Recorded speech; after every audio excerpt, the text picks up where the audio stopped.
Mataas ba cholesterol ninyo? Mahilig kayo kumain ng matataba? Nakunan ba kayo ng blood test na mataas ang total cholesterol, LDL, bad cholesterol, o yung triglyceride niyo? So, tuturo natin yung mga tips para bumaba ang cholesterol at yung mga bawal gawin. At senyales na rin. So, yan. Basically, gagawin natin mamaya. Ano yung mga bawal din? Ituturo natin mamaya. 1 to 10. Pag mataas ang cholesterol, ganito nangyayari. Ito yung artery natin. Okay? Pwede yan artery sa puso, artery sa paa, artery sa utak. Pag bata pa tayo, malinis yung artery, walang barado, ang ganda ng daloy ng dugo. Pag tumatanda, may konti ng cholesterol dyan.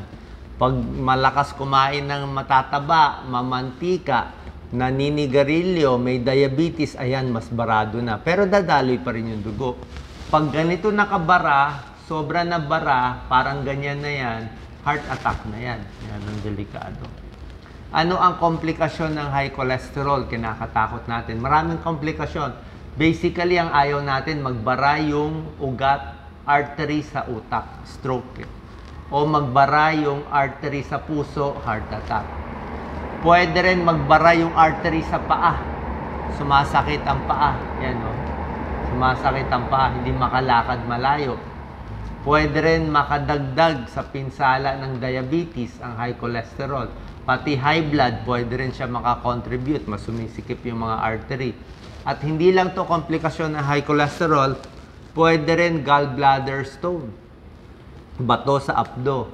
At pwede rin pancreatitis sa lapay.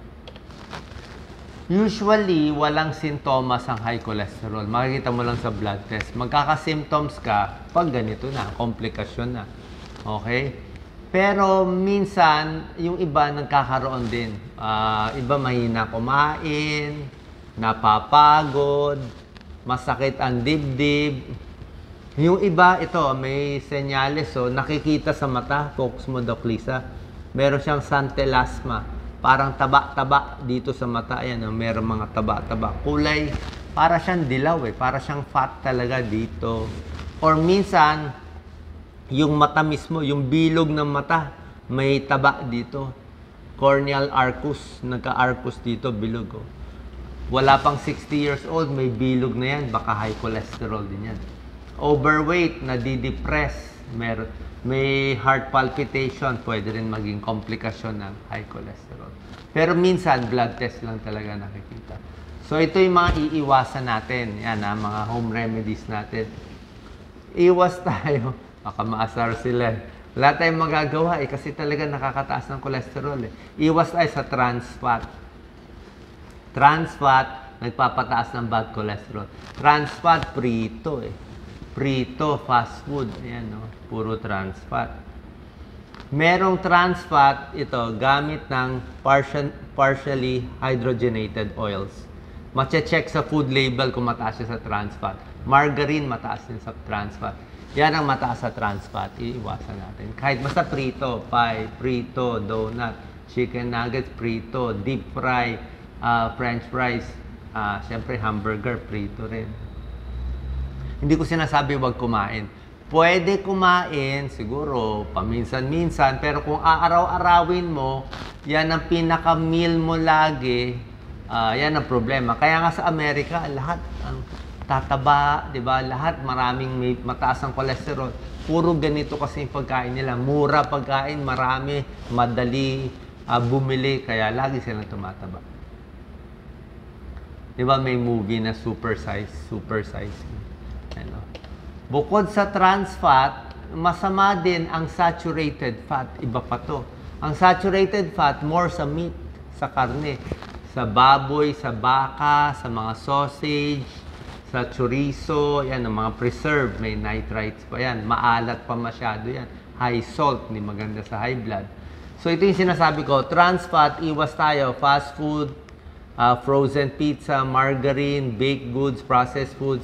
Saturated fat, mainly mga meat. Ito yung maganda, unsaturated fat. Sa gulay, avocado, mani, olives, tsaka gulay. So, medyo bawas tayo sa ganitong pagkain. Siyempre, dapat ayusin din ang stress. Okay? Pag sobrang stress ang tao, meron tinatawag na stress eating or emotional eating eh. Malungkot, galit, inis, walang ginagawa, kakain na lang siya. So, mas relax ka, mas marami kang ginagawang iba, hindi ka magfo-focus sa pagkain. Lalo na yung midnight snack. Matutulog ka na, magmi-midnight snack ka pa. So, ang pwedeng snack lang talaga, saging, mansanas, yan ang magandang snack. Not eating enough fiber. Yan, bawal din yan. Kailangan mo maraming fiber. Ang fiber po ang nagpapababa ng cholesterol. Oatmeal, 1 cup of oatmeal in a day, 1 cup of oatmeal nakakababa ng 10% ng cholesterol. Okay? Itong mga gulay, lahat yan, sari-sari, talbos, ampalaya, kangkong, spinach, lahat yan nakakababa. Broccoli, cauliflower, nakakababa ng cholesterol. Yan, high fiber foods, pati munggo, beans, yan, no, greens. Nuts, okay ang mani, wag lang mantika at maalat. Okay? Unsalted nuts. Alak, syempre, di ba? Alak, haluan mo ng pulutan. Ano yung pulutan? Syempre, mataba yung pulutan. Mataas din calories nito. Di ba? Iwas tayo. Smoking, di ba? Smoking is deadly. Pinakita ko nga sa inyo yung picture eh.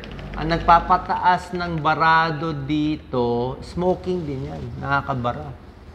Smoking yan and unhealthy foods. Okay? So, iwas sa sigarilyo. At syempre, overeating. Yan, no? Nasa dami ng portion eh. Depende sa dami ng kinakain mo. Doon malalaman kung tataas yung cholesterol o hindi. Okay? Meron, ito, too much sugar. Alam nyo naman, prito na, matamis pa, high fat, high sugar. Ito po, maganda. May sikreto tayo para hindi tumaas ang cholesterol. Ito pinaka-slide natin. So, depende sa kamay nyo, malalaman kung gaano karami lang ang pwede nyo kainin. Okay? So, pagkakain kayo ng karne, pork chop, baboy, manok, dapat kasing laki lang ng palad natin. Ito yung palad natin. Okay? Ganito lang kalaki yung pork chop mo. O, hindi kasama tong daliri. Ito lang, yan lang. Okay? Kanin, gaano karaming kanin? Ganyan lang ang kanin, 1 cup of rice. Kakasya lang sa kamay mo, 1 cup. Okay? Gaano karaming gulay? Ang gulay, 1 fist. Ayan o, ang dami o, 1 fist. Kahit 2 fist siguro, pwede. Basta gulay eh. Ayan o, gulay. Gaano karaming mantika, butter, yung mga taba. Ito, 1 thumb. Actually, medyo marami itong 1 thumb eh, na oil. Siguro baka ito lang yung thumb eh. Ito lang, kalahati lang. Sa iba, nakita ko kalahati lang eh. Pero ito, pinagbigyan niya buong thumb. So, ganyan lang karami dapat ang kinakain natin. Kung gusto nyo kumain, yung mga malalaking lalaki, malaki ang kamay, malaki kakainin. Mga bata, maliit ang kamay, mas maliit. Pero syempre, may exception to. Kung kayo ay heavy worker, nagbubuhat, pwede naman mas marami. Number 8, bawal umupo ng matagal, 'di ba? Dapat lakad-lakad, 'di ba? Lagi ko sinasabi, lakad-lakad para hindi pumanaw. Kasi pag laging nakaupo, poor circulation, papangit ang buto, pangit sa varicose veins, sasakit ang likod, lalambot ang tiyan, digestion hindi maganda, maipit yung mga bituka. 'Di ba? May tips nga paano maglalakad more. Ito maganda eh. Bawat ito, Doc Lisa, pwede mo focus. Pwede mo iset yung cellphone mo. Every 45 minutes, lakad na, tayo na. Yan, no? A few, upo-upo, mag-stretch-stretch. Pag may kausap sa telepono, wag umupo, lakad-lakad. Yan, no? Yung table mo, minsan may table ka nakatayo. Yan, no? Para masipa-sipa mo pa mo. Maglinis ng kwarto lagi, ikaw na maglinis. Yung mga gawaing bahay, malaking bagay yan. Imbis na manood ng TV, teleserye, o habang nanonood ng TV, di lakad-lakad, wag nakaupo. Pwede mag-ikot-ikot muna. Yan, no? So, yan ang mga tips para laging naglalakad. Kasi yung pag-upo, deadly.